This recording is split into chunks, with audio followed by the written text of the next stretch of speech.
Two American backpackers are embarking on a European trip, starting with the English countryside.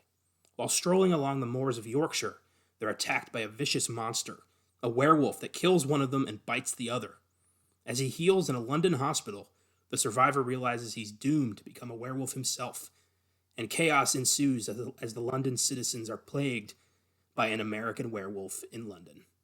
I'm Connor Eyzaguirre. And I'm Austin Johnson. And you're listening to Filmgazm.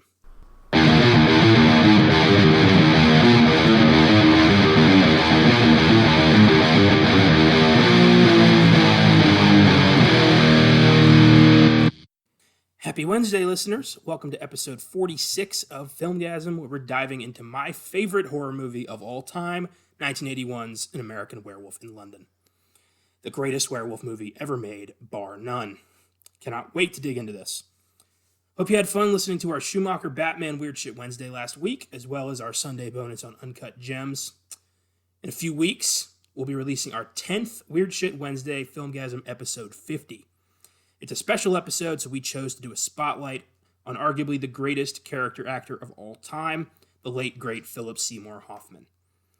Indie character actor who starred in such films as Capote, Almost Famous, Doubt, The Big Lebowski, and The Master, among others.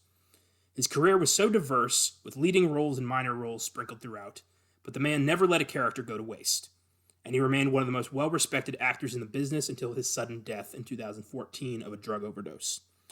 We'll discuss a special selection of 20 of his films and what Hoffman's enduring legacy means to us as lifelong film fans. It's going to be a fantastic episode 50.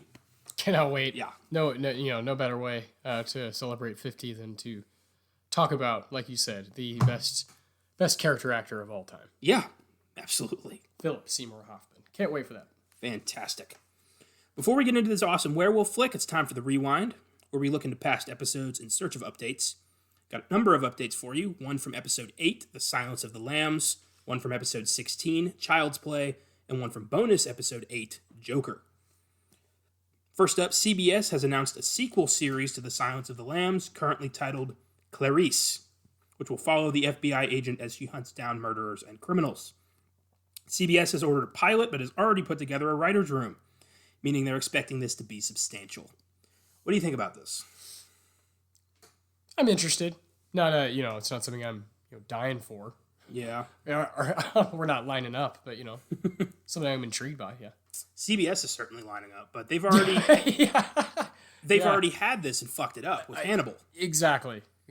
You had 3 arguably really good seasons of TV that they just axed, and I feel like this is going to be either a watered down version of what could have been, or it's going to be constant teases of Hannibal Lecter, because he's not going to show up.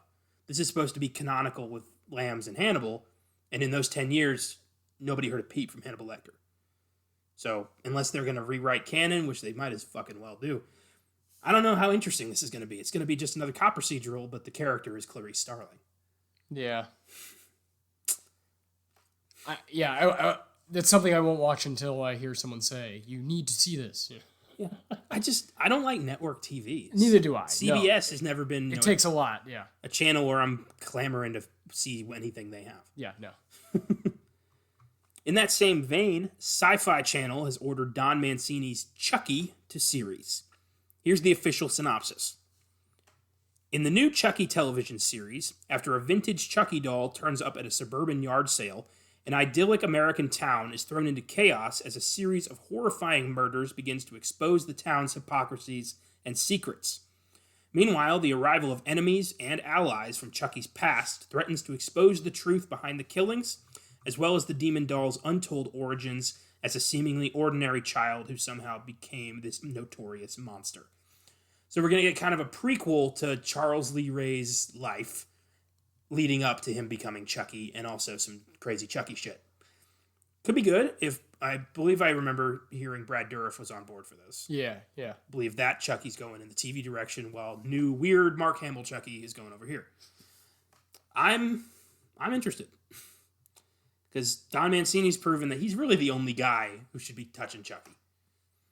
Yeah, I just don't know how much more I need of this world. I agree. I think there's not really a lot more they can do here. Yeah. But it's one of those classic horror Yeah. characters is never going away. Yeah. And as long as it's there, might as well check it out. Yeah. See what the newest installment has. Yeah. It's like an old friend you don't really reach out to talk to, but if they show up at your doorstep, you're not going to say no. I also didn't like this past one at all. So. That fucking sucked. The Child's Play remake was terrible. You could say that again. But the most recent Don Mancini Chucky was probably my favorite in the franchise so far. What's worse, Child's Play or Pet Sematary? Ooh. Probably Pet Cemetery, because I went in with high expectations. Okay, that's fair. I went into Child's Play but thinking... straight up as a product, I think, yeah. I don't know. Well, I went pretty bad. I went into Child's Play thinking, this is probably going to suck. Pet Cemetery, I went in thinking, I'm a big fan of this book. This better be good.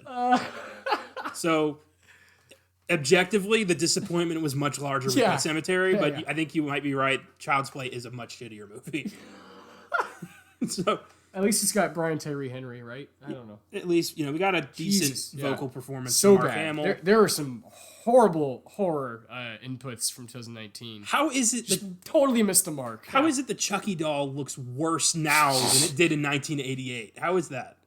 Like, what the fuck? I don't know. Anyways. Finally, Joaquin Phoenix was among several celebrities who were arrested while protesting climate change as part of Jane Fonda's Fire Drill Fridays protest group. Actor Martin Sheen was also arrested. They've been protesting climate change. Joaquin was among them. He got arrested. Jane Fonda's been arrested like 6 times doing this. Ted Danson got arrested recently.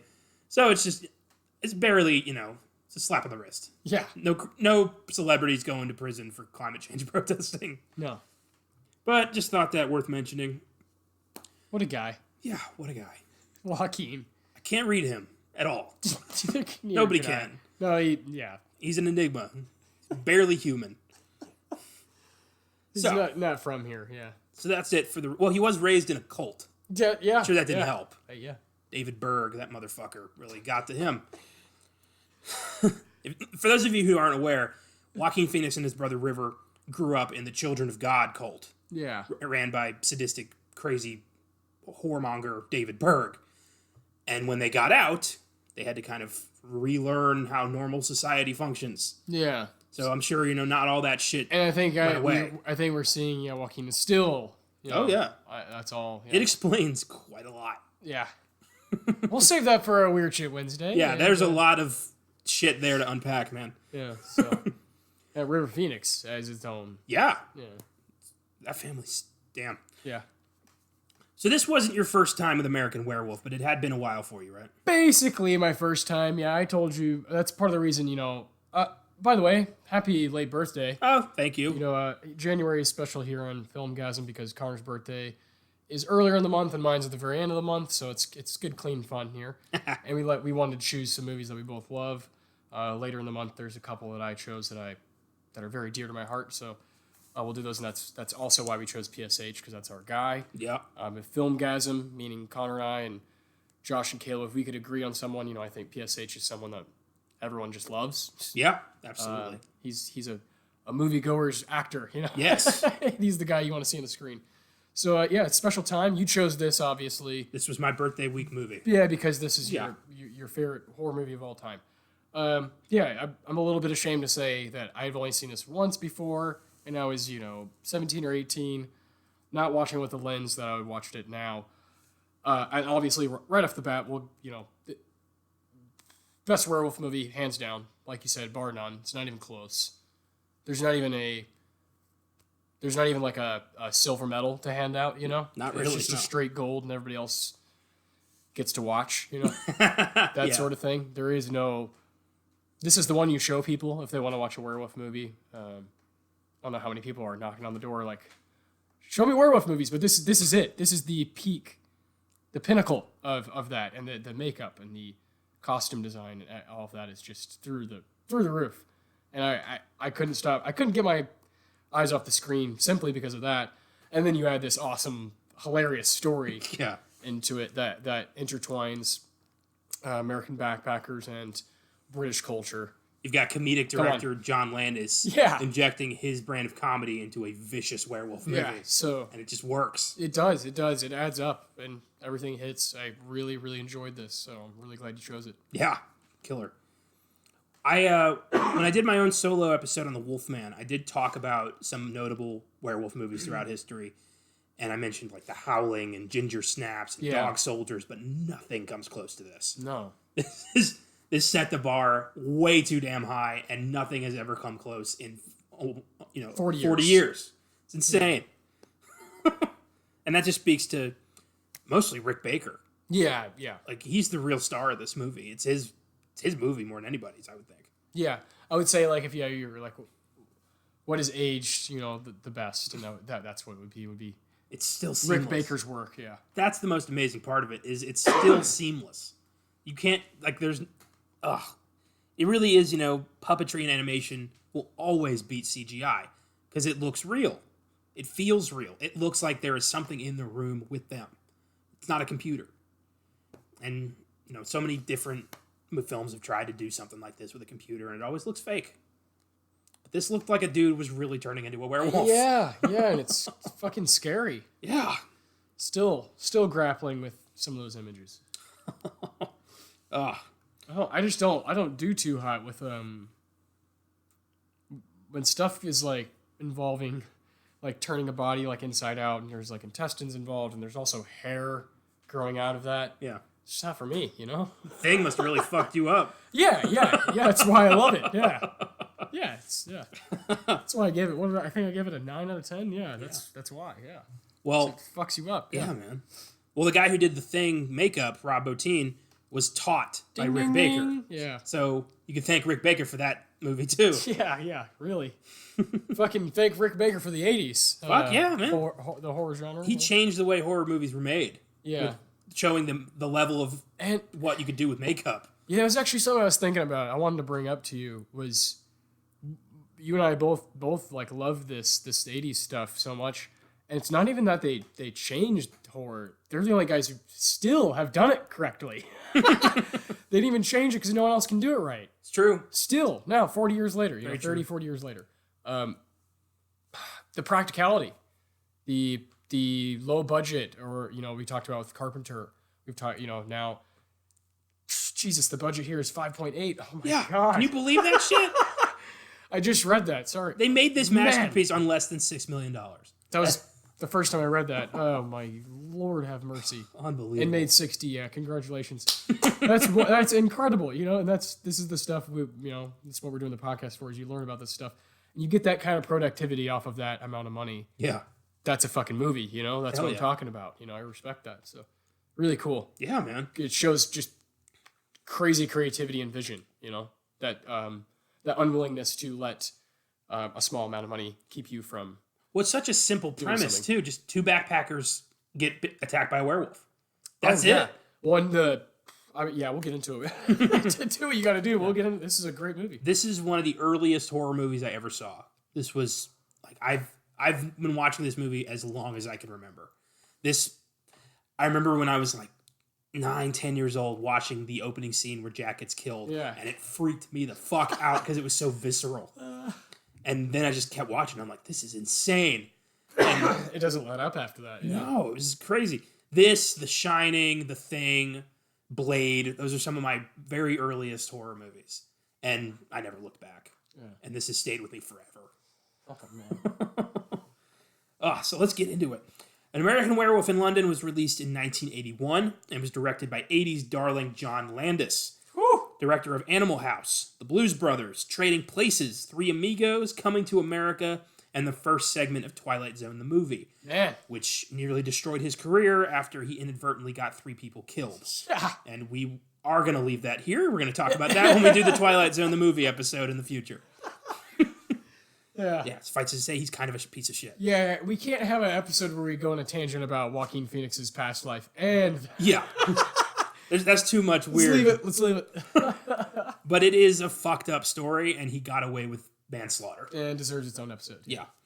Despite being known primarily for comedy, Landis' passion project had been American Werewolf, ever since he first had the idea when he was working as a production assistant on the 1970 film Kelly's Heroes. Badass war film with Clint Eastwood, Telly Savalas. Fucking awesome movie. Yes. Landis was in Yugoslavia when he saw a group of gypsies performing burial rites on a dead man. He was informed that these rituals ensured that the man would not rise from the dead. They would be buried feet first, like long ways, like they were standing up, so they couldn't get up and walk away.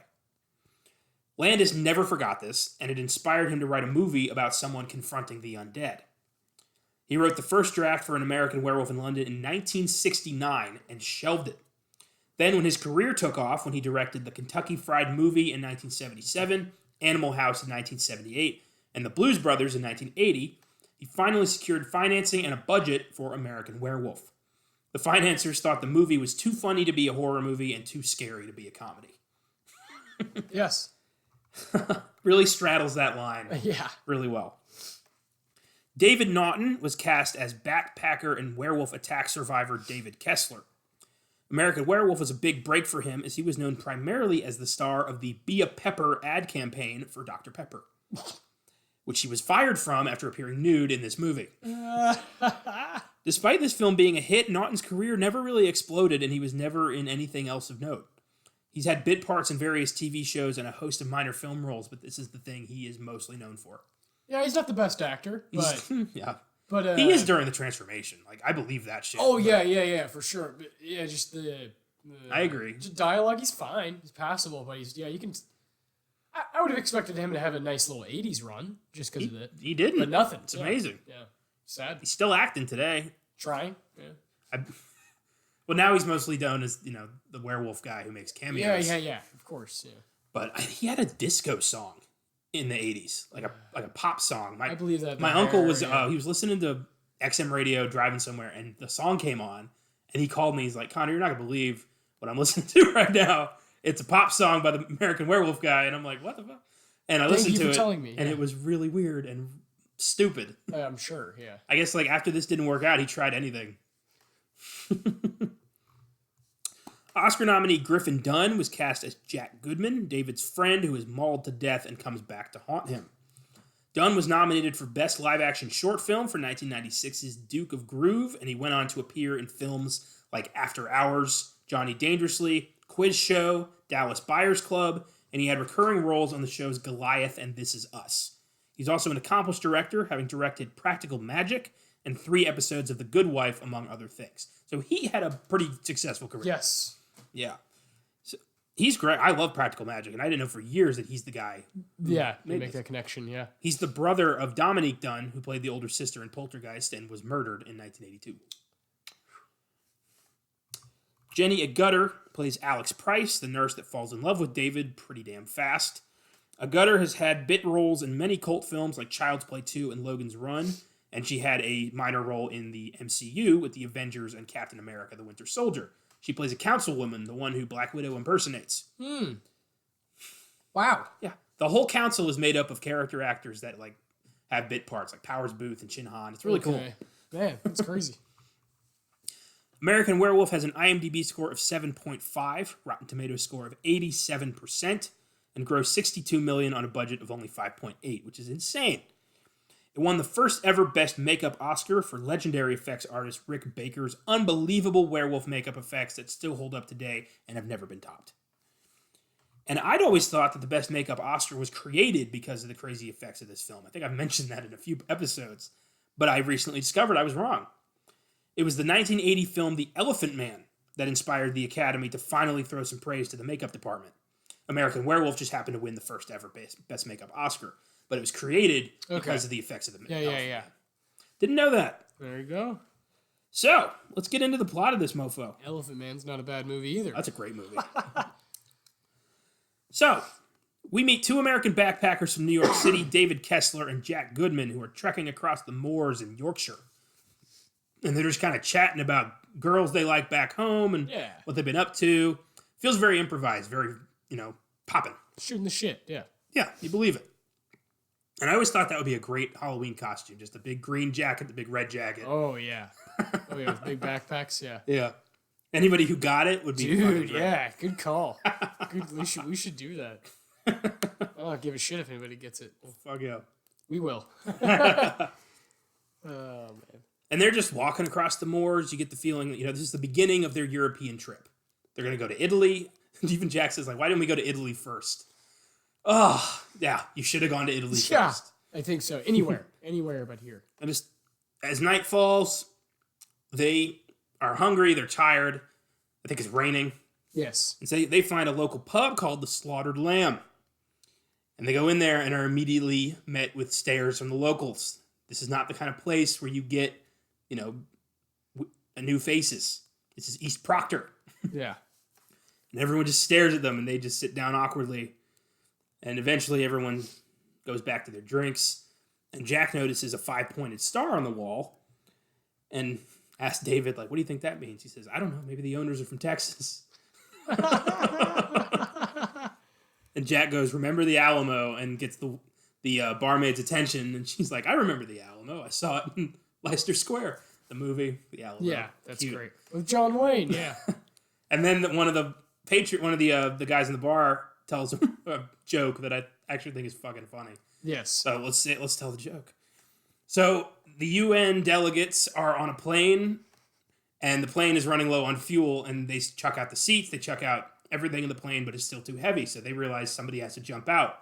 So the French delegate yells, Vive la France, and leaps out of the plane, but it's still too heavy. The Englishman yells, God save the Queen, and jumps out, but it's still too heavy. So the American delegate from Texas shouts, remember the Alamo, and chucks out the Mexican. Oh, it's just such a funny joke. It's so terrible, but it makes me laugh every time. And everyone's starting to get loose, and they're starting to accept these guys. And then Jack just yells, "So what's that star mean?" And everyone freezes. And the guy playing darts misses the dartboard and gets extremely confrontational. Tells Jack, "You made me miss, and I've never missed that board." And David smartly says, "All right, time to go." But there's somebody says, like, "You can't go," and they're like. Somebody else says, get out of here, just stay on the road and keep clear of the moors. Yeah. And somebody else says, beware the moon, lads. And you're thinking, like, fuck, what's out there? On first viewing, you're like, ooh, maybe it's a werewolf, in case you didn't know what this is called. And they go out, and they're walking across the moors. They're trying to find anywhere else. And I love that gradually, they don't even acknowledge it. If you're paying attention, you see them veer off the road. Yeah. And just go right into the moors. Yeah, like it's nothing. I love it. And eventually they realize, like, oh shit, we didn't stick to the road. And you hear a piercing howl. And it's still the creepiest werewolf howl. It doesn't sound like a wolf man. It sounds like an animal, like a pure animal. Yeah, just a creature. Yeah. And you're just like, fuck, get out of there. And this is when the movie goes full-blown horror for the first time. They're just trying to find, the road so they can get back to the Slaughtered Lamb, the only place for miles that they've even seen. And they start walking. The howling seems to be getting closer. They're freaking out. They don't know, what is it? And then they hear snarling around them. And Jack is the first one to freak out. He's like, what is it? And they start running, and David trips. And Jack helps him up, and then this werewolf thing comes out of fucking nowhere and starts ripping Jack apart. Yeah. It is so sudden and freakish. And Griffin Dunn plays this scene so perfectly. Yes. I believe every bit of that anguish. Ugh. It's getting shredded. And David is the world's best friend as he fucks off. Yeah. He's like, all right, I don't think I can do anything here. Let's do something. He just immediately is like, I'm out of here. He's like, yeah, I guess you guys weren't very good friends. Jesus. My God. Jack gets ripped apart. Yeah. David's like, oh no, Jack. Runs back, and Jack is dead. Completely dead. Ripped to shreds. Yeah. The wolf pounces on David, starts clawing at his face, and then the bar people from the Slaughtered Lamb show up and fire on this monster. Yeah. The last thing David sees before he passes out is a man full of bullets. And I love that touch. Like, it never acknowledges that it's a werewolf. It just shows you now it's a man. Yeah. And David has that in his head. It's so great. Perfect.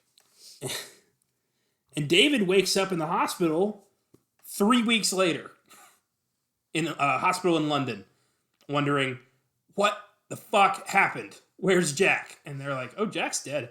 Like, the doctor's very matter-of-factly about That this. doctor's a piece of shit. Dr. Hirsch. He's like, no, I don't want you, calm down. Fuck off, man. Like, he's like, yeah, that guy sucked. And Frank Oz is there for some reason. Yeah. He's like I think he's the delegate from the American Embassy who's there to make sure things get smoothed over. He's a piece of shit. Yeah. He's a bigger piece of shit. Yeah. I just heard like Miss Piggy in his accent, like the voice. I don't know what his natural voice is, but I just heard Miss Piggy. And David is, his wounds have been cleaned and dressed.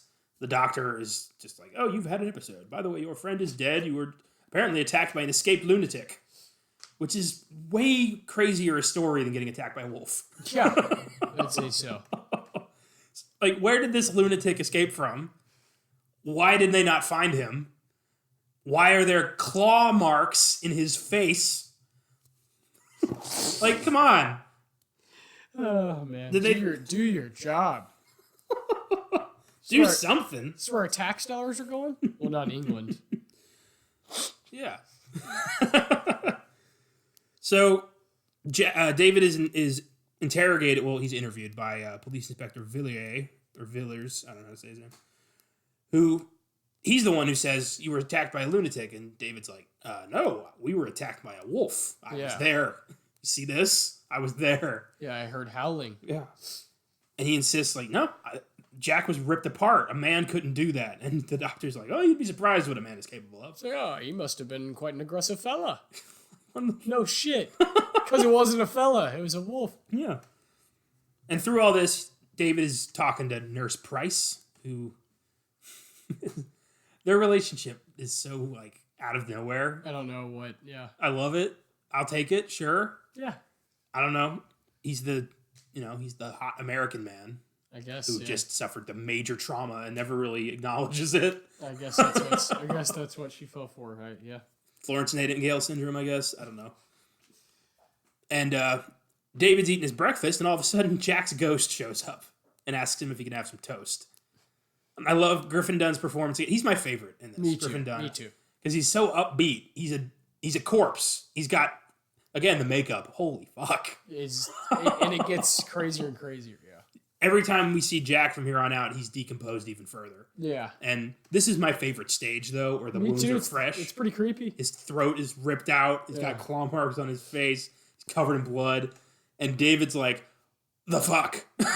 Why are you here? And Jack's like, well, I gotta tell you, we were attacked by a werewolf. And now I'm trapped in limbo because I was murdered an unnatural death. And until the werewolf's bloodline is severed, I can't die. And you're the last werewolf. You need to die. And David's like, he freaks out. What do you mean? I have to die or the werewolf has to die? Yeah. Presses the call button and is just like, I saw Jack. And the nurse is like, do you have anywhere to stay? You seem like a nice fellow to bring home. The crazy man who claims he's seeing his dead friend's ghost and was recently mauled by an animal. Yeah. I think I have some space. Yeah, why not? And before all this, we get some awesome nightmare sequences of David running through the woods. Like, the mental change is happening. Yeah. The scene where he, like, comes across his own body in a hospital bed that, like, turns into, like, a vampire. That was creepy. Incredible. And then my mom's favorite scene is the nightmare he has of his family getting attacked by, like, the demon Nazis, which was fucking crazy. Insane.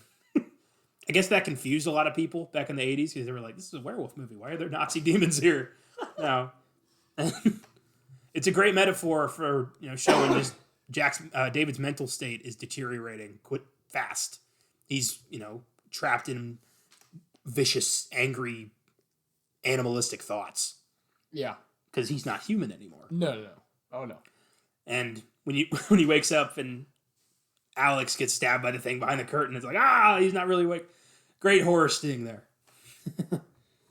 So Dr. Hirsch talks to the cops and says, like, he's probably delusional. It'll pass.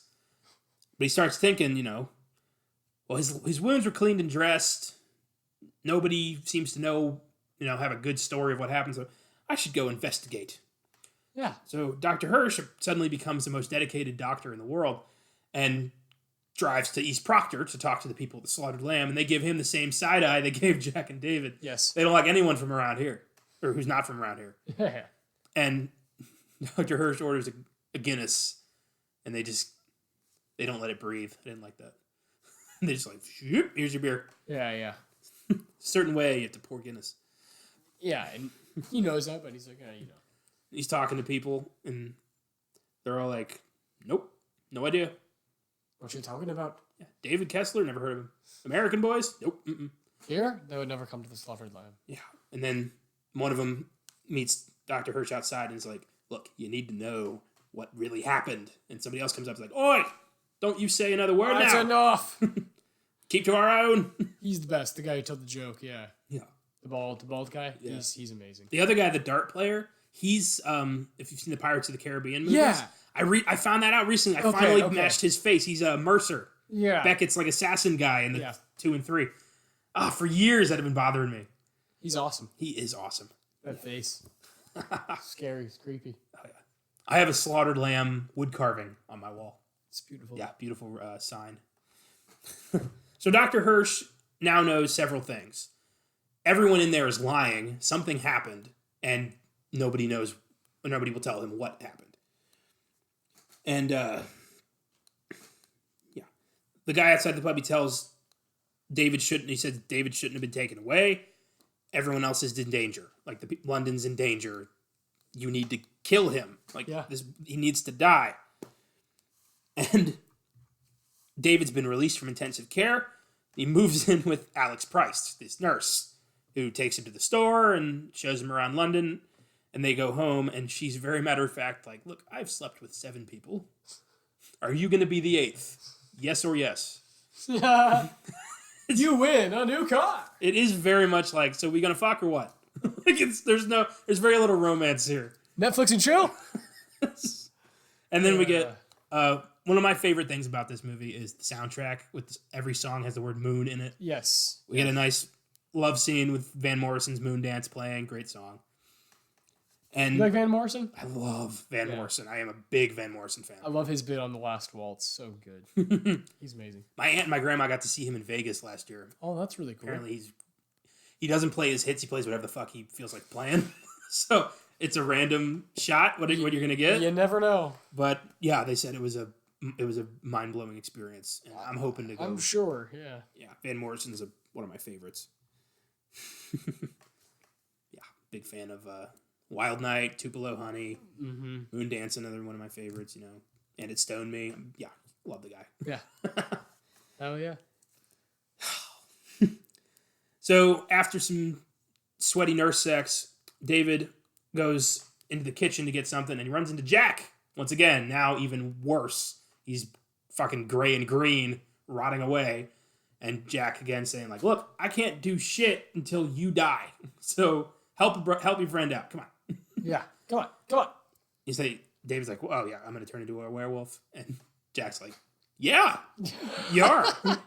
Did you not see what happened to us? We got ripped apart, or I did. You just got a little, kiss on the cheek, and you're gonna die. You're gonna kill others." Oh man, I love when they start talking about Jack's funeral, and they're like, "Oh my god, she was with this guy." And David's like, "I'm losing my fucking mind." Can I go back home now?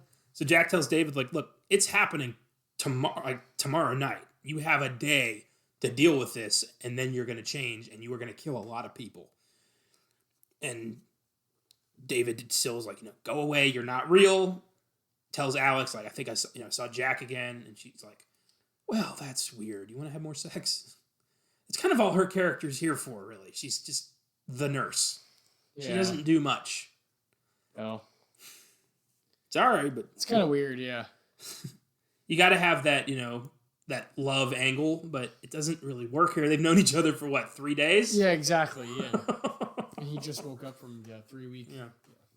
So the next day, Alex goes to work. He just kind of lunges around the house with Creedence's Bad Moon Rising playing. That is a depressing scene because, he, lays down on the bed, lays on his side, and he immediately gets up and, walks out. Yeah, and you're just like, I've been there before. He goes to the kitchen several times. He's like, "I'm still not hungry." Yeah. Because he doesn't crave anything but flesh now. Yeah. As he'll soon realize.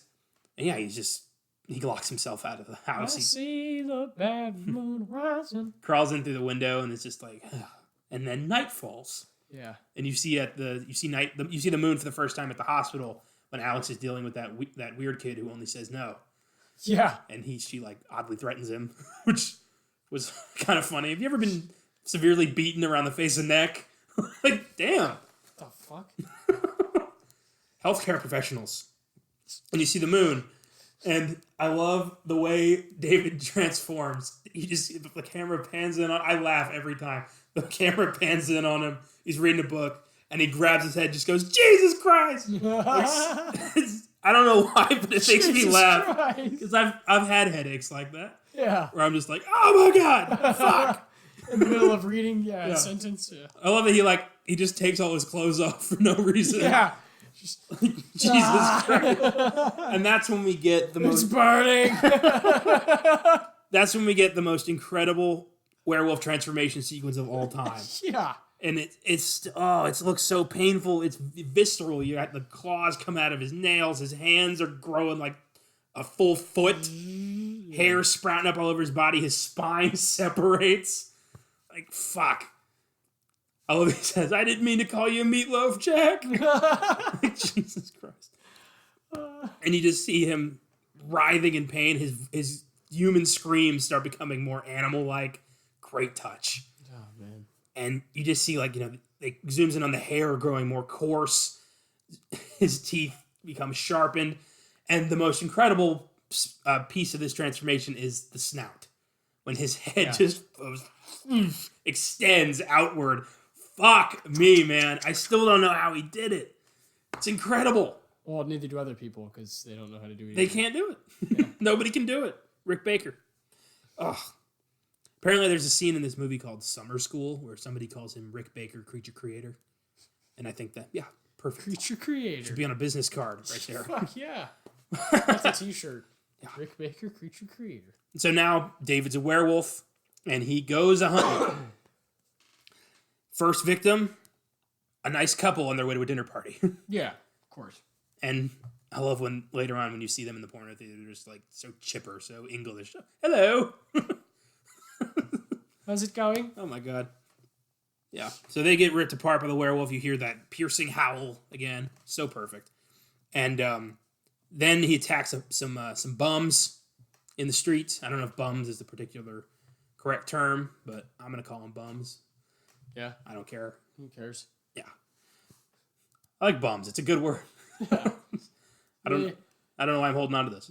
Bum on the street. Yeah. I think he kills 3 of them, just rips them apart. And then the third kill is pretty damn scary. The businessman coming home from work on the tube stops at the Tottenham Square station, which when I went to London, I got off and took pictures of that. Fuck Tottenham! Come on, Chelsea! I don't know anything about that. I just needed to take a picture of that station because this is my movie. Yeah. I get it. I just hate Spurs. I hate Tottenham. Yeah. Good club.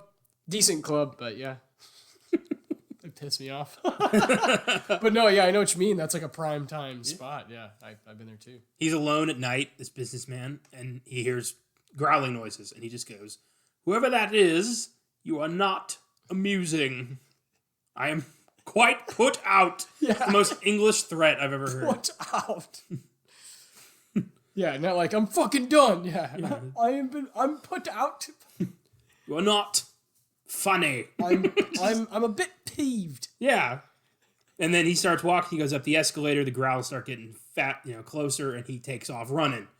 And he gets to the other escalator, and you never see the werewolf in full frame. You just see it from afar. Yeah. And you see its legs creep into view, and Man. it's so unnerving. Unbelievable. This thing is huge, and it fucks that guy up. David wakes up the next morning in the wolf enclosure at the London Zoo. And completely naked. Yeah. Again, this is like the 3rd time he's naked now. Yeah. And he's wondering, what the fuck happened last night? Same. Yeah, all the animals are freaking out because there's an apex predator in the cage now. He climbs out of there and now has to struggle to get back to Alex's apartment with no clothes. It's kind of funny. He steals a little Omen child's balloons. That kid looked exactly like Damien Thorne, and it really bothered me. Yeah, I didn't like that.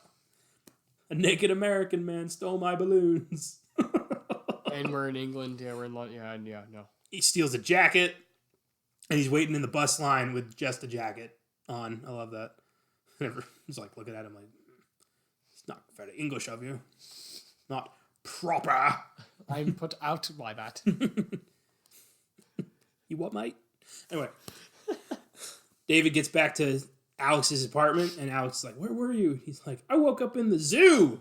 I don't know how your day was.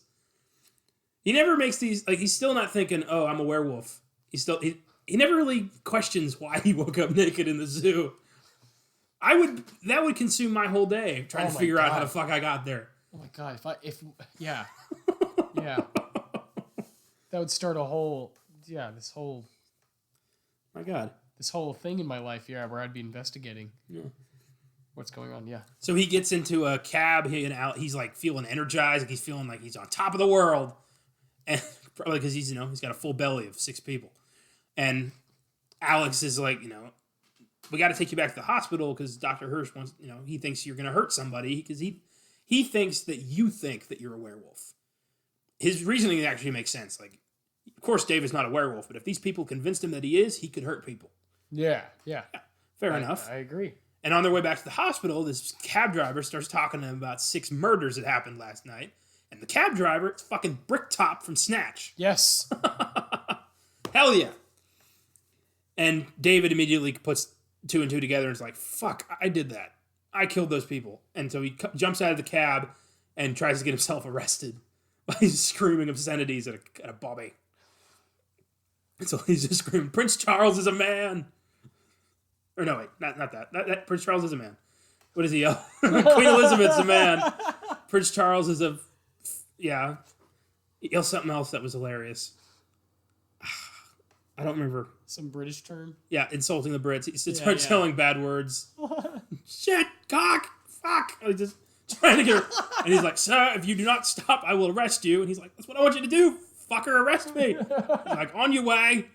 And Alex shows up and is like, hey, he's ill. Don't do, I'm sorry. And now he's just like, oh my God. He runs away, goes to Piccadilly Circus, and tries to call his family from a phone booth. Puts a pocket knife on his wrist. He's going to slice him, but he can't go through with it. He calls his family and gets his younger sister and says, like, just tell them I love them and I love you too. And the number that he calls it's not a 555 number. It's a real number because when I watched this with my family, my mom called the number and got somebody. That's great. Got like I think the New York area code and got somebody's voicemail. So somebody out there has the American Werewolf number. David then sees Jack from across the street, even more decomposed, and he goes inside a porno theater, and David follows him in, and we get a very a surprise porno scene in this movie, which lasts for quite a while. Which is just, I don't know why it works. I don't know why it works, but it works. But it does. Yeah. You just got this porno scene happening in the background. When the guy in the porno shows up, he's like, I can't believe you do this to me. And she's like, who are you? And he's like, oh, sorry. And goes away. That made me laugh harder than anything in this movie.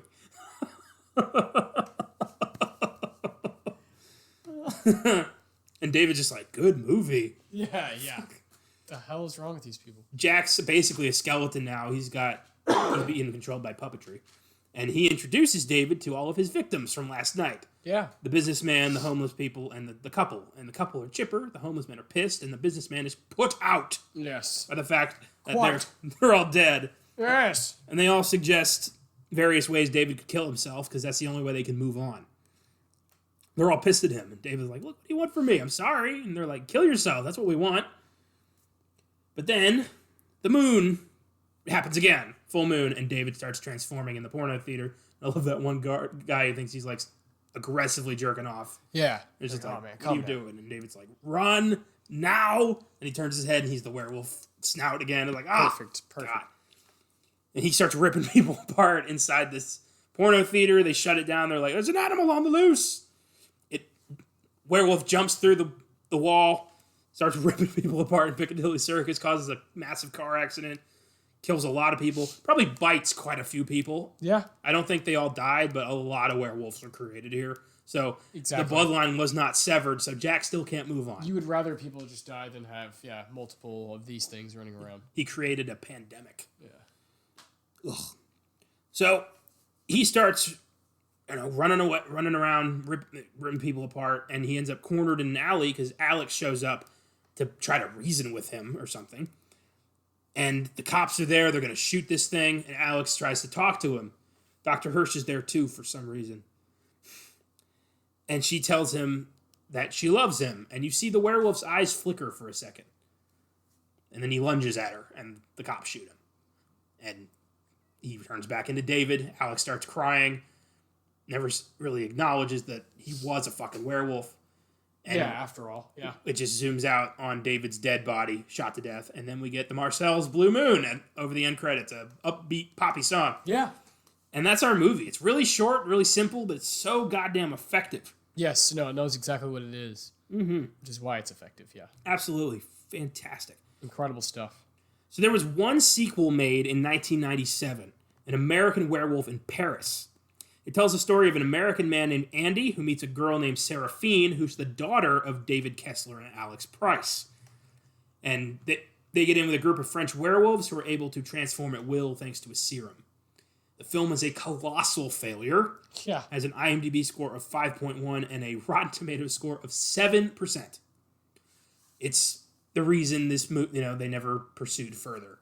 Yeah. But apparently, I haven't seen it. I don't plan to, but I've seen some clips. I guess it's all CGI bad werewolves. All the soul and emotion of this movie have been sucked out. And there's been plans to remake American Werewolf in London for years, with the last name set to direct being Max Landis, son of John Landis. However, after allegations of sexual abuse hit Max Landis hard last year, his involvement is likely dead in the water, as is the remake. Let's hope it stays that way. But John Landis was set to produce it, so he's clearly sold his soul. I really don't want them to remake this. It's going to suck, and they're going to do some stupid shit with it. Don't remake my favorite movies. Yeah, no, leave it. Stop doing that. Please leave it. God damn it. All right, here's some Filmgazm facts for you. Here we go. Number 1, we talked about this. All the songs in this film have the word moon in their titles. Fantastic touch. Moondance, Bad Moon Rising, 3 different versions of the song Blue Moon. There's not a lot of Moon songs. They had to kind of work around that. Number 2, John Landis had to avoid filming any full frontal nudity of David Naughton during the transformation scene and dream sequences after Naughton informed Landis that he was not circumcised, even though his role, David Kessler, was written as being Jewish.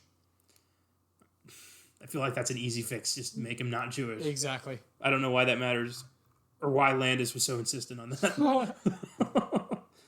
Number 3, Michael Jackson was so bowled over by this movie, most especially by the makeup and visual effects, he insisted on hiring the responsible personnel for his music video Thriller in 1983. When John Landis agreed to direct the music video, he brought on board his foremost werewolf crew, including Rob Painter, cinematography, Elmer Bernstein, music, Rick Baker, makeup effects, and his wife Deborah Noodleman, costume design. So that's why the effects in Thriller look so similar to the effects in this, because it's the same team. Yeah, why it's regarded as one of the best music videos of all time. Yeah, pretty much. Number 4, the title of the porno flick See You Next Wednesday is a trademark of John Landis' work. First encountered by him as dialogue in 2001 A Space Odyssey, he created a fictional movie and included posters for it as early as 1973, then later in Trading Places and Coming to America, billboards in the Blues Brothers, cinema screenings in the Kentucky Fried Movie, and in the Michael Jackson music video Thriller, as well as dialogue and other kinds of props and set dressing. So he's got an ongoing joke in his own work. See you next Wednesday. Number 5, and this is in the trivia. It's not really trivia. It's just an interesting thing to point out. David's parents must not love him very much. His friend died from being bitten by a wolf. He almost died and was left alone in a London hospital for a month. His parents should have come to England and gotten him, particularly if David is supposedly part of this tightly knit family he has a nightmare of.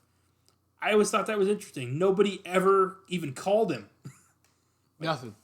3 weeks. 3 weeks, including, clearly Jack's funeral has happened. Yeah. So they know this happened. Yeah. but nobody reaches out. Nobody cares. That's so sad. When he does call them, the daughter's just like, yeah, they're out. What do you want? They're out. Yeah. Jesus. That's harsh. I'm put out by that. Tell you what. My God. Number 6. There's a fan theory in which people think David doesn't actually physically change into a werewolf. Instead, what they're seeing is what he thinks he looks like. This is supported by the fact that when the first werewolf attacks David and was shot dead, no transformation back to a human was shown. In the case of David, no transformation back to human after he's shot dead by the police is seen, and even though Alex witnesses him getting killed, she doesn't display a shocked expression at seeing him revert to human form. It may be assumed that the move is a metaphorical representation of him losing his sanity after witnessing Jack killed. So he might have actually been attacked by a lunatic, convinced himself he's a werewolf, and the transformation sequence is all in his head. Yeah. And he's just a nightmare, crazy person brutally murdering people in London. Which would totally change this movie. Yeah. Make it a lot more sad. Very sad, because he can't process this. No, man. Yeah. Number 7, and this made me laugh so hard. The reason Cat Stevens wouldn't let John Landis have the rights to his song Moonshadow is because he actually believes werewolves exist. Can't be making fun of them, so that's a no from Cat Stevens. Yusuf Islam says, not my song. And that's all for Filmgazm Facts. An American Werewolf in London is a horror classic. One of the first horror movies I ever saw. It's my all-time favorite, so it's an easy 10. Yeah, it gets a 9 from me. I just can't go over the fact how good it looked for 1981. Just stellar stuff, and how good it still looks. Yeah, it's a timeless movie. And Rick Baker's a name that I just can't praise enough. Oh yeah, for sure, man. One of the icons of the 80s for sure. And before we finish up, Filmgazm contributor Josh Allred would like to share his thoughts on American Werewolf. This is from Josh. Beware the moon, lads. The comedy and horror genres rely heavily on setting up jokes and gags, a term often used to describe special effects sequences, and filming in their process. If either one of those fails, the punchline doesn't land. John Landis made his name with comedies like the Kentucky Fried Movie and the classic Animal House, but this is my favorite film of his hands down. He is firing on all cylinders and showed he can handle the two genres effortlessly. As with most classics of the 80s, I saw this at a young age, and it made a lasting impression on me. David and Jack's doomed vacation is revealed in the earliest shot in the film in the back of a truck with sheep. They share the sheep's fate and are blissfully unaware their lives are in danger. It's a great touch. The balance of humor and horror John Landis has in this film is phenomenal. It is especially great in David's interactions with Jack after he's killed by the werewolf that turned David. His slow decay from fresh corpse to skeleton is equal parts creepy and hilarious. Lines like, "I will not be threatened by a walking meatloaf," and "Have you tried talking to a corpse? It's boring," are prime examples of this wonderful balance. This is probably my favorite werewolf movie, with The Howling being a close second. But what about The Wolfman? It is a classic and a great part of horror history. One could argue that without it, there wouldn't be an American Werewolf in London. I feel that this film is superior in many ways because of Landis' ability to make us care about the horrific situation David and Jack get into, but also allowing us to laugh and release some tension. Also, Rick Baker's transformation scene is one of the best pieces of celluloid and a prime example why horror should have a seat at the Oscars, even though I don't care for them. This is definitely going into my Hall of Tens, a shining example of the awesomeness of 80s horror films and the best damn werewolf movie ever, a fucking 10. Well said, Josh. Personally, I really fucking don't like The Howling, but that's for a later time. Yeah, I don't. Neither do I. But yeah, like you said, different time. So what do we got for Friday's bonus? We'll stick with old boy John Landis. We'll just go rewind a year prior, and go with 1980s. The Blues Brothers. The Blues Brothers. Inspired obviously by Saturday Night Live. John Belushi and Dan Aykroyd, and just a tremendous amount of cast members and cameos in this movie, and oh hell yeah, buckle up for that one. It's gonna be a lot of fun. Fuck yeah, man, can't wait. Blues Brothers. So let's see what happened this week in film. Yes, let's. Oscar-nominated screenwriter Buck Henry has died at age 89 of a heart attack. He was a frequent host on Saturday Night Live in the 70s and has been nominated for Best Adapted Screenplay for 1967's The Graduate and Best Director for 1978's Heaven Can Wait. Some of his other scripts include Catch-22, Town and Country, and he co-created the comedy series Get Smart with Mel Brooks. He will be missed. Nicholas Hoult has joined the next Mission Impossible movie in an undisclosed role. That movie is getting a hell of a cast, whatever it may be. I wonder what the hell they're going to do to top the stunts. I have no idea. Is Tom Cruise going to the moon? Maybe. Next up, Scott Derrickson has left the director's chair of Doctor Strange in the Multiverse of Madness, citing creative differences with Marvel Studios. Word on the street is he wanted the movie to be far scarier than Marvel would allow. Because this is apparently a big tentpole in their ongoing story, so they need this to be by the book. And Scott Derrickson wanted to make a superhero horror movie, and that wasn't what they wanted, and Marvel doesn't fuck around. Damn. So no more Scott Derrickson. Fuck. Yeah. I wonder who they'll get. It's not someone as good as him. That's true. The Oscar-nominated Korean film Parasite is being adapted to series for HBO by the film's creator, Bong Joon-ho, and Oscar-winning filmmaker Adam McKay. And I don't think this is a good idea in the slightest. Studios... Can we have one original movie? And just fucking leave it for like a year? Holy shit.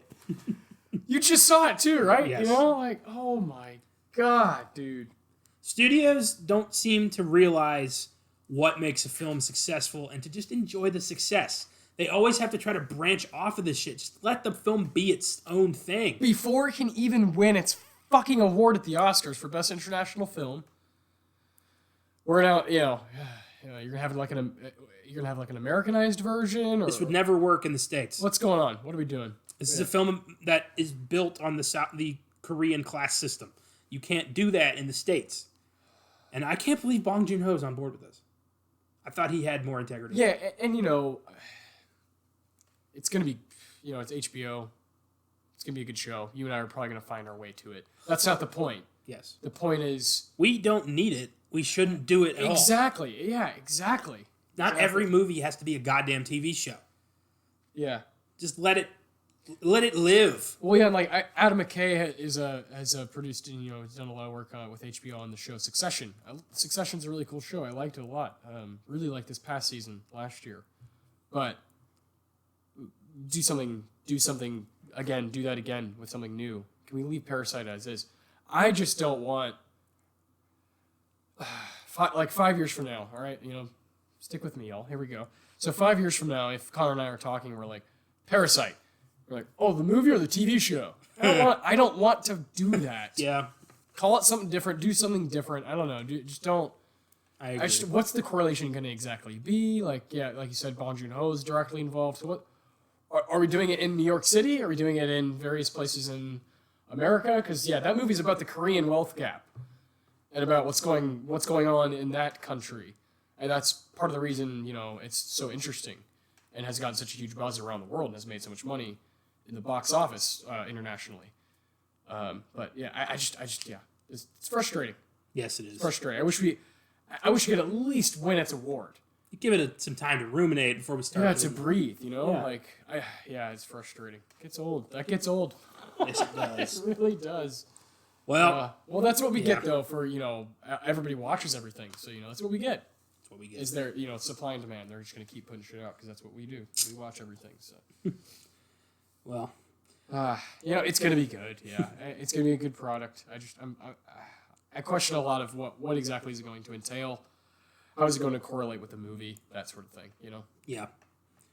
I bet it's just a straight up remake for TV. Yeah. Set in like San Francisco or some shit. Yeah. Exactly. Yeah.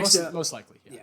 Next up, Venom and Zombieland director Ruben Fleischer is being eyed to direct Uncharted. Yeah. He'll be the 8th director to eventually leave the project.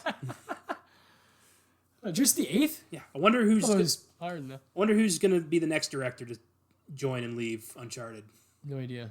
It's a long line. Yeah. Next up, the trailer for Marvel and Sony's Morbius was released, starring Jared Leto as Dr. Michael Morbius, a scientist turned vampire antihero. Rumor has it the film is connected to the MCU thanks to a cameo in the trailer that I won't spoil, but fuck. It's gonna be cool. So Jared Leto's like, all right, DC, fuck you guys. I'm gonna go get on the side over here that has more money. Yeah, good for him. I don't know. I feel like he's gonna fuck this up too. Probably. Yeah. I didn't want to say that, but yeah. Connor did for me. Yeah. I don't know. Yeah. I don't like Jared Leto. Neither do I. Not anymore. Yeah. I did for a brief amount of time. I've heard he's a prick. Yeah. And I can't stand his band. I don't dig his performances. He hasn't wowed me yet. He was good in Requiem for a Dream. I was going to say, I like that one, yeah. But everything since has kind of just been... Yeah, well, that's 20 years ago, yeah. And he's the worst fucking Joker. He's so bad, DC regrouped. That's insane. They went to the drawing board and they're like, we got to figure out a way to get rid of this as quick as possible. Who's someone the kids would like? Joaquin Phoenix. Yes. Oh, man, he's a cool guy. He can act. Hey, man. On the plus side, maybe his Morbius will be so bad it'll cause Sony to rethink their whole game plan. Yeah. Jared Leto will just be the resetter for all these, Yeah. When you want a clean slate, but you don't want to be responsible for it, hire Jared Leto. Yeah. Yeah. Eesh. Next up, pop star Billie Eilish will be writing and singing the new Bond theme for No Time to Die. She wasn't my first choice. She wasn't my 15th choice. I don't know her music. And this feels like a ploy to get more younger people to watch this movie. Yeah. Like, I heard Adele wanted to do it again. I heard Beyonce being tossed around. Like, legitimate legends. And you go with Billie Eilish. Was Ariana Grande busy? For fuck's sake, come on. The legacy of the Bond music is important. This will be the 25th movie. Daniel Craig's last. Yeah, Daniel Craig's last. It sets the tone for the entire movie. And Mumble Pop is not what I needed, or wanted. She better fucking knock it out of the park. Ugh. I have listened to a little bit of her music, and I do think it's going to sound very, very cool. Does she have a good voice? She does. She has a great voice. I'll show you something after we record. Okay. She has a great voice. What I think is going to be cool about the Bond thing is, I think she has a particular sound that's kind of dark, and can be kind of heavy at times, even though she's really young. Yeah. That's what people appreciate about her or relate to, is that she's open about the mental health, all that stuff is what she talks about in her music. Well, that's cool, but that has nothing to do with the Bond franchise. I know, I'm with you. But her music sounds very. I don't know how to explain. I'm going to show you a couple songs when we're done recording, but I have hope. I don't think they would just choose her, just let's just get someone who's cool with the kids. I think they would. I don't know. I don't know if they would. The studios will do any fucking thing. They don't give a shit. I just don't know how much they need to do to get people to go see Bond. It's Bond. The creative side of this, of every project, the studios have shit on ever since the beginning of Hollywood. Of course, yeah. So I think grabbing somebody... I just think that the fact that they had Chris Cornell recently means that they don't really care. Recently, though, is 14 years ago. Yeah, well, and Daniel Craig, yeah. Yeah. Him and Adele, yeah. Well, it's been Chris Cornell, Jack White and Alicia Keys, Adele, and Sam Smith. Those are pretty big. Those are big. Those are pretty big stars. Before that, the Brosnan era, it was Tina Turner, yeah, Sheryl Crow, Garbage, and Madonna. So, yeah, excluding Garbage from this list, she's got some legends to live up to. And even before that, you got Tom Jones and Shirley Bassey, I think you'd be Duran surprised. Duran. I think you'd be surprised if you looked at her numbers and how big she is. I don't care about that. I care about the quality. Yeah, but what you're saying is excluding Garbage, you're saying all of them are legends, but I don't think Sam Smith is That's true. Yeah, I don't consider Sam Smith a legend. I also don't think. Yeah, I don't know about that. I don't know. That's tough. That's tough waters to go on, because then you're comparing voices, I guess, and musical taste, which I'm not one to do, I guess. I just think I have hope for it, because I don't think they would just choose someone. Yeah, I don't think they would just make some bullshit choice let's just find someone. I don't think they would choose Ariana Grande. Not saying Ariana Grande is a bullshit artist. I think Ariana is a way different style of artist than these Bond artists. I think all of these Bond artists are capable of going to that place and making a song that represents the films. Well, let's hope. I think so. Yeah. I think so. Yeah. I'm with you. I wish it was a fucking which is the other names I heard tossed around. I wish it was the Black Keys, I wanted Florence and the Machine. Or or the Arctic Monkeys, or that would be great. But I'm okay with it. We'll see. Yeah, we will see. This man, that movie. I'm still very excited to see this. That movie needs to be good. It needs to be great. It needs to be amazing. Yeah. Lot writing on it. So far, I would say Craig is 3 for 4. Yeah. I like Spectre. I don't care what anyone says. Quantum was a misfire. Not very good. But Casino and Skyfall both fucking awesome. So this one, I'm judging by his track record, it's probably gonna be pretty good. Yeah. Let's hope. always hoping. I got burned a lot in 2019. I don't want that happening again. And finally, the Oscar nominations were announced on Monday. Oh boy. Here they are in their entirety. Best Picture, 1917, Ford v Ferrari, Jojo Rabbit, Joker, Little Women, Marriage Story, Once Upon a Time in Hollywood, Parasite, and The Irishman. Good match. Good bunch. Best Actor, Adam Driver, Marriage Story, Antonio Banderas, Pain and Glory, Joaquin Phoenix, Joker, Jonathan Pryce, The Two Popes, Leonardo DiCaprio, Once Upon a Time in Hollywood. Best Actress, Charlize Theron, Bombshell, Cynthia Erivo, Harriet, Renee Zellweger, Judy, Saoirse Ronan, Little Women, Scarlett Johansson, Marriage Story. Best Supporting Actor, Al Pacino, The Irishman, Anthony Hopkins, The Two Popes, Brad Pitt, Once Upon a Time in Hollywood, Joe Pesci, The Irishman, and Tom Hanks, A Beautiful Day in the Neighborhood. Best Supporting Actress, Florence Pugh, Little Women, Kathy Bates, Richard Jewell, Laura Dern, Marriage Story, Margot Robbie, Bombshell, Scarlett Johansson, Jojo Rabbit. With this, Scarlett Johansson scored 2 nominations in 1 year, a very rare feat, especially for somebody who had no Oscar nominations prior. So, fuck yeah. And I love that throughout the year you've said, her performances in both those movies were so great. And then the Academy gives her fucking nominations for both of them. Yeah. Yep. Best Director, Bong Joon-ho, Parasite, Martin Scorsese, The Irishman, Quentin Tarantino, Once Upon a Time in Hollywood, Sam Mendes, 1917, Todd Phillips, Joker. Best Original Screenplay, 1917, Knives Out, Marriage Story, Once Upon a Time in Hollywood, Parasite. Best Adapted Screenplay, Jojo Rabbit, Joker, Little Women, The Irishman, The Two Popes.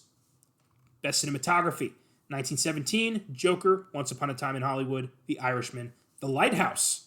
Big surprise, thought that movie was going to be shut out. Film Editing, Ford v Ferrari, Joker, Parasite, The Irishman, Jojo Rabbit. Production Design, 1917, Jojo Rabbit, Once Upon a Time in Hollywood, Parasite, The Irishman. Costume Design, Jojo Rabbit, Joker, Little Women, Once Upon a Time in Hollywood, The Irishman. Makeup, 1917, Bombshell, Joker, Judy, Maleficent, Mistress of Evil. Finally, more than 3. They've had 3 for the past 20 years. Yeah. Finally, more than 3. Original Score, Thomas Newman, 1917. Hildur Guðnadóttir, Joker. Alexander Desplat, Little Women. Randy Newman, Marriage Story. John Williams, Star Wars The Rise of Skywalker. Original Song, Breakthrough, I'm Standing With You. Frozen 2, Into the Unknown. Harriet, Stand Up. Rocketman, I'm Gonna Love Me Again. Toy Story 4, I Can't Let You Throw Yourself Away. Sound Mixing, 1917, Ad Astra, Ford v Ferrari, Joker, Once Upon a Time in Hollywood. Sound Editing, 1917, Ford v Ferrari, Joker, Once Upon a Time in Hollywood, Star Wars The Rise of Skywalker. Visual Effects, 1917, Avengers Endgame, Star Wars The Rise of Skywalker, The Irishman, The Lion King. Documentary, American Factory, For Sama, Honeyland, The Cave, The Edge of Democracy. Documentary Short, In the Absence, Learning to Skateboard in a War Zone If You're a Girl.